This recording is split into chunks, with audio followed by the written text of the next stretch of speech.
All right, so I've talked about it before, so this won't be a surprise, but there really is only one car on this planet that I fully, wholeheartedly, and unabashedly love. And that's the Porsche 992.1 911 Turbo S. It's the car that I've been daily driving for the past 2 or so years now. I've reviewed this thing. I love it. I have almost only great things to say about it. But Porsche did something very interesting. They just unveiled a successor to this car, the 992.2 Turbo S. And it's a hybrid.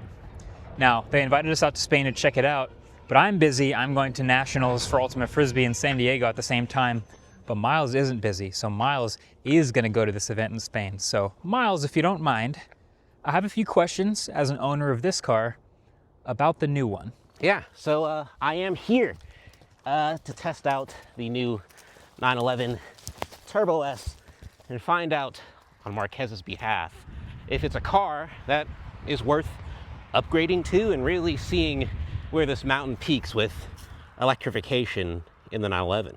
There it is right there.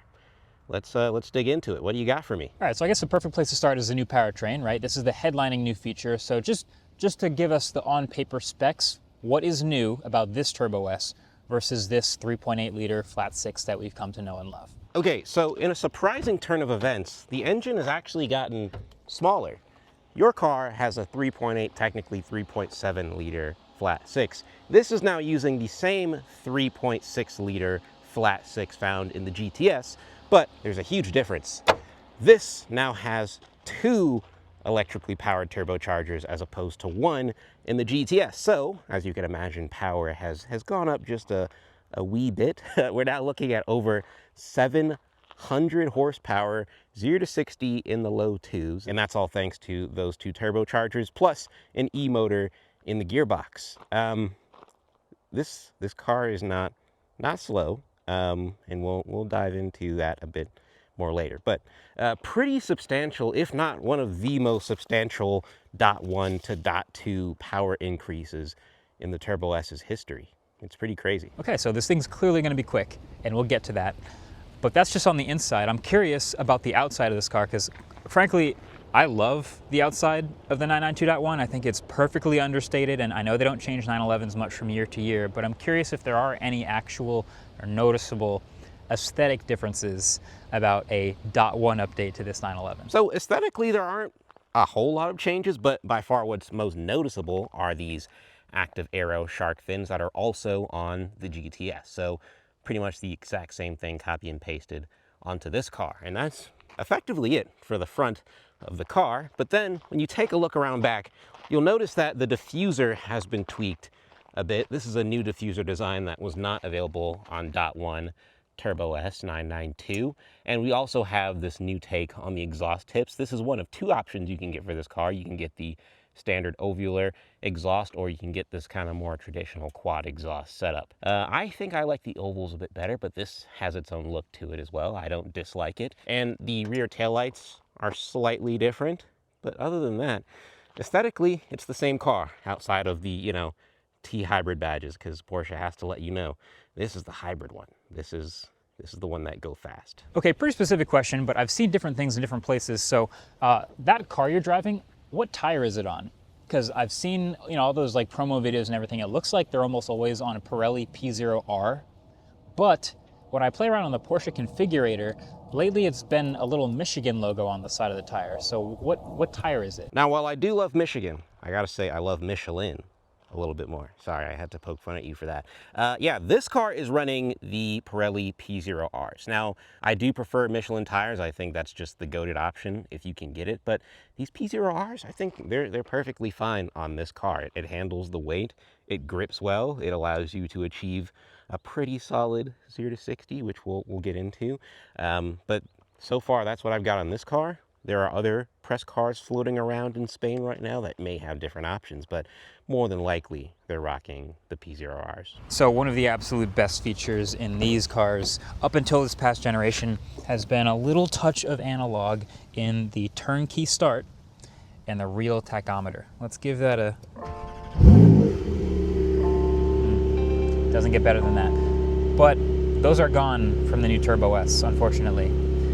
Are there any other new things about the interior, though? So we're gonna have to pour one out for the turnkey start and the analog tachometer in the 911 Turbo S. It is gone now. We have a fully digital gauge cluster now in the 911, as well as no push to start or no turnkey to start. That's in the GT3s, thankfully. So if you want a GT3, that'll be the one car with turnkey to start. But the gauges are going to be fully digital for every car from now on. And let's just take a look at it.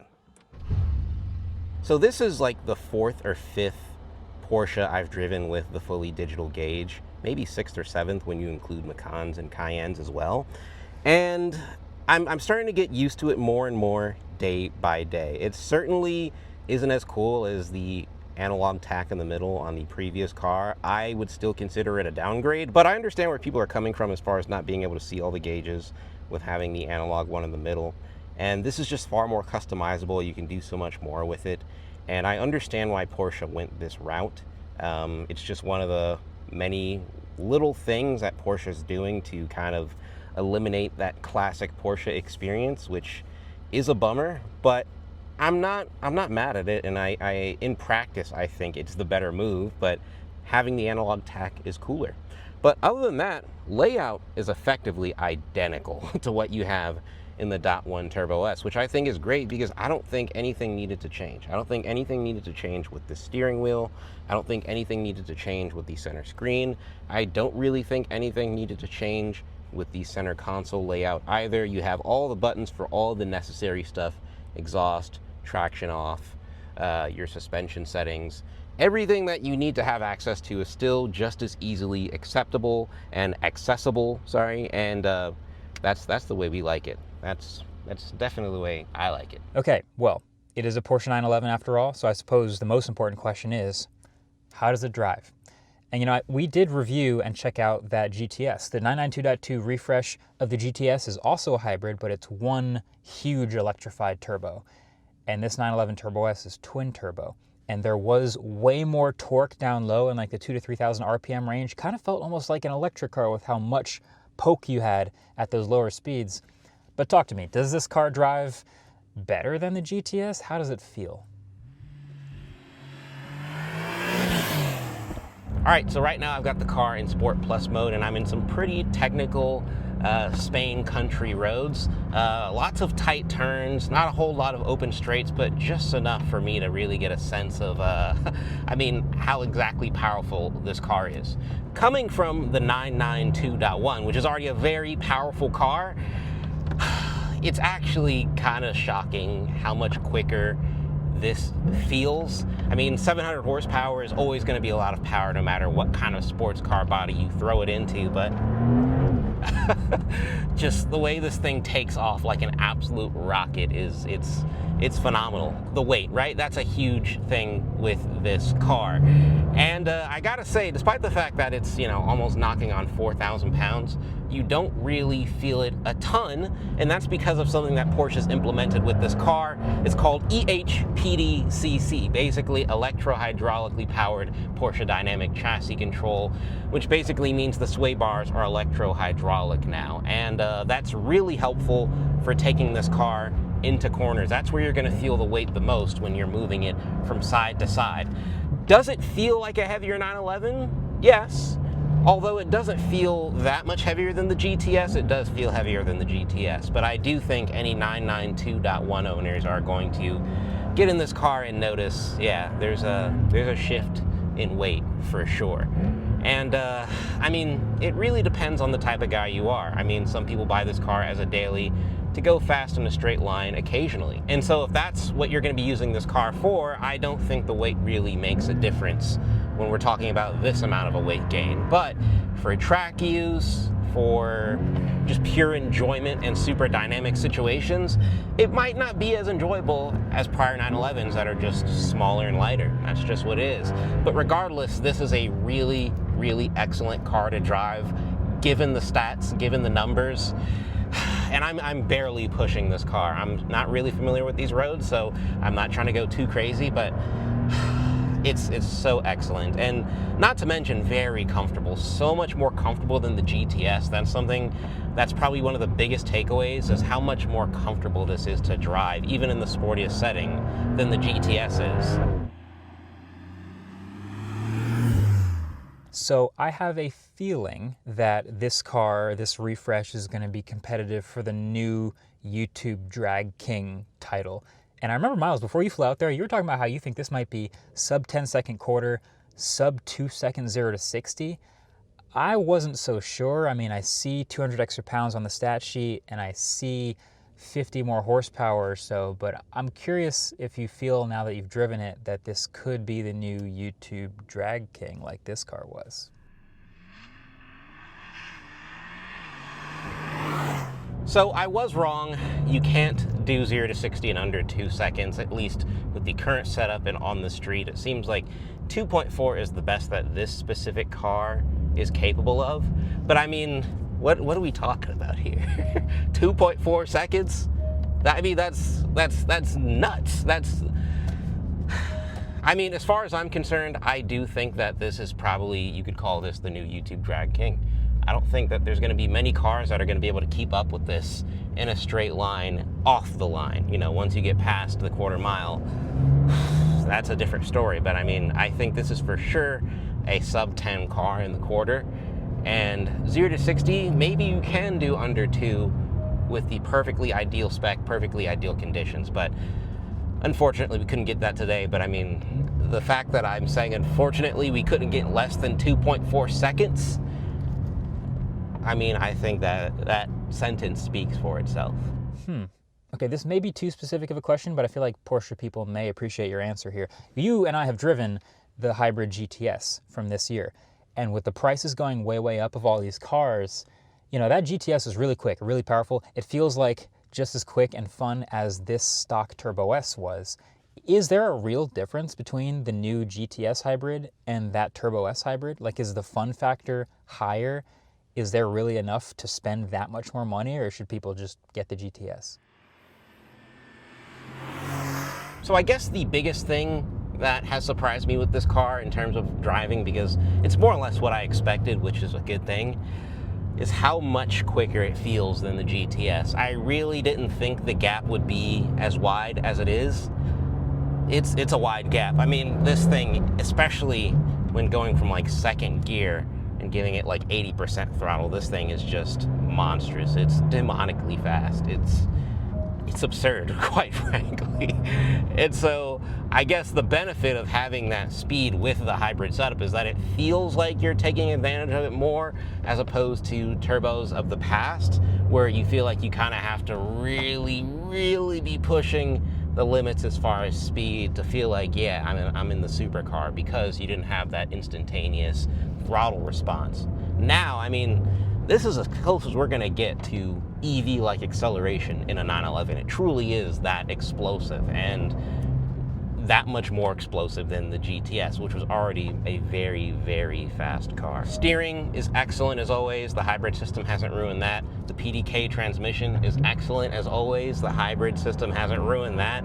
Straight line speed, it does that. I think it does that pretty well. Handling, despite the weight, is it'll do. It'll do, I think. I wouldn't have said this about previous versions of 911, but I kind of just look at this as a better version of the GTS. You've got the same hybrid setup. It just goes significantly quicker. It's more comfortable to drive, yet still just as dynamic as the GTS. I think this is a proper upgrade if you're coming from the GTS, for sure. I think it just does everything the same, but better. Unless you just have to have rear-wheel drive, there's not many advantages of going with the GTS over this.